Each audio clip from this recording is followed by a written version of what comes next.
I recently inherited my grandfather's rural home. A log cabin buried deep within 100 acres of woodland. A picturesque scene untouched for decades and a perfect dwelling that I am now proud to call my own. I would spend the weekends here as a child. The wooded paths, crystal clear ponds, and hidden meadows were always a welcoming change from the cramped city apartment I shared with my parents and sister. My grandfather only had one rule: never go near the woods at night. This was an easy rule to follow. Granted, I was terrified of the dark. What I looked forward to most during my visits were my trips to the hollow tree. Exactly half a mile from the cabin stands a large oak, towering over the nearby smaller trees. Its unprecedented height is not the only unique feature. At the base of the trunk is a large cavity, giving the tree a hollow appearance. This inevitably led to the landmark's appropriate name. My eyes lit up whenever I discovered a new treasure lying within the hollow tree. My blue bicycle, a new football, and the dozens of other wonderful gifts I found throughout my formative years. Grandfather never admitted to putting toys in the hollowed trunk. A gift from the tree, I suppose, he would say with exaggerated confusion. I knew he was the one hiding the presents, as he was the only person living within 100 miles of the tree. But I enjoyed the game, and I never questioned my gifts from the woods. As I grew older, my visits to grandfather's cabin were fewer, and upon his passing, the hollow tree remained barren. To honor him, I had his ashes placed on the mantel in an ornate urn. The path I stroll each morning leads straight to the hollow tree. I happened to glance inside its trunk as I walked past. Lying on the ground inside the tree were torn shreds of dark brown fabric. Curiosity carried my feet to the mouth of the cavernous oak. As I knelt down and picked up the shredded cloth, a wave of familiarity washed over me. It was the mangled remains of an old teddy bear. My old teddy bear. The one I had lost in these very same woods 25 years ago. My grandfather and I had searched for the missing stuffed animal day and night. One of its black button eyes hung by a thread and dangled in the air. The other was missing completely. Dark, oily liquid stained the worn material and left it reeking with a putrid smell. My mind raced to find an explanation of how the bear could have ended up inside the hollow tree. Maybe an animal dropped it? Or the wind? Both seemed highly unlikely after so many years. I reluctantly stuffed the remains into my coat pocket and made my way back home. That night I dreamt of my grandfather. He stood at the edge of the woods. Large snowflakes fell and stuck to his jet black coat. He raised his pale, thin hand and beckoned me towards him. I obeyed. The cold wind howled as its chilling needles stung my face. Grandfather grabbed my arm, pulled me close to him, and pointed into the dense tree line. I shifted my gaze and stared into a sea of crooked trunks and twisted branches. My eyes were drawn to the hollow tree. Its dark cavity stood out in the pure snow like a drop of black ink on a white canvas. Without warning, a horrifying shriek escaped the tree's cavernous mouth. The blood-curdling scream rang throughout the woods, sending a frightened murder of crows from their roosts into the gray, overcast sky. My grandfather's tired, broken voice filled my ear. A gift from the tree. The high-pitched whistling of wind and bitter cold jolted me from my slumber. My body shivered violently. I was outside, and in the woods. I hadn't slept walks since I was a child.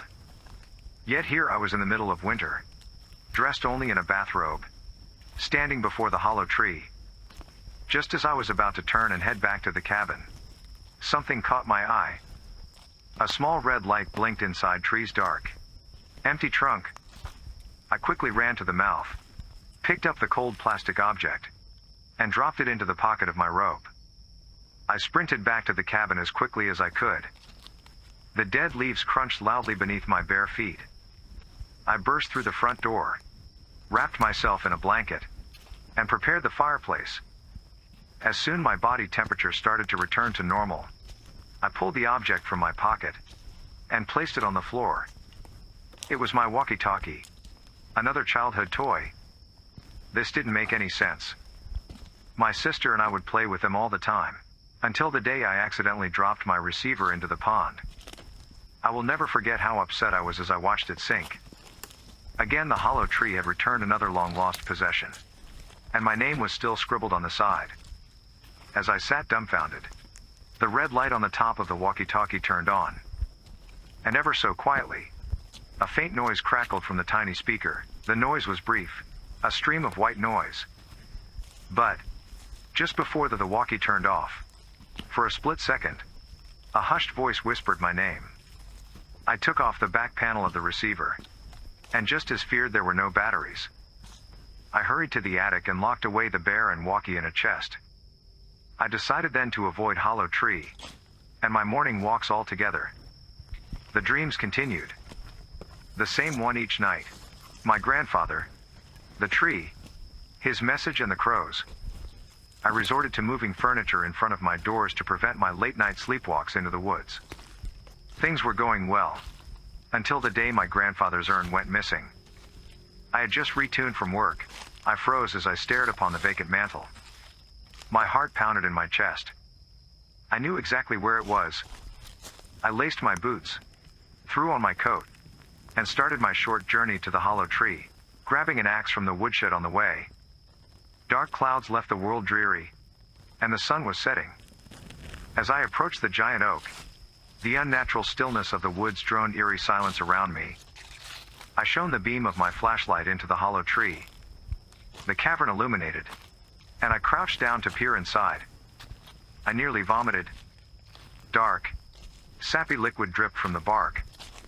On the ground, my eyes met the blank stares of 13 dead crows, their small bodies severed and completely hollowed out. I gazed upwards, and within the twisted branches I saw the beautiful silver and gold urn. The tree was toying with me, beckoning me to climb its ancient trunk to retrieve my grandfather. Rage consumed me. Tightly gripping the axe's wood handle, I swung as hard as I could.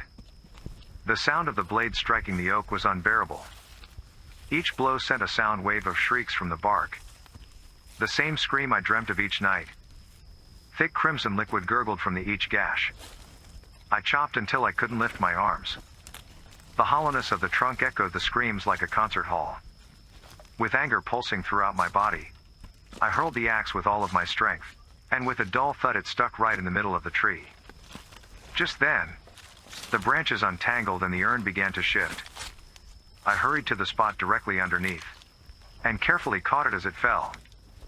I held the porcelain vessel like a newborn child, turning back only once to see the wounded tree still bubbling its thick, bloody sap. I placed my grandfather back on the mantel. Exhausted, I fell face first onto my couch and passed out. The dream was different this time. I met my grandfather in the woods. Only all the trees had been cut down, leaving a sea of dark stumps. He whispered a new message into my ear. It does not forgive. Again I awoke to find myself in the woods, and I looked out in horror.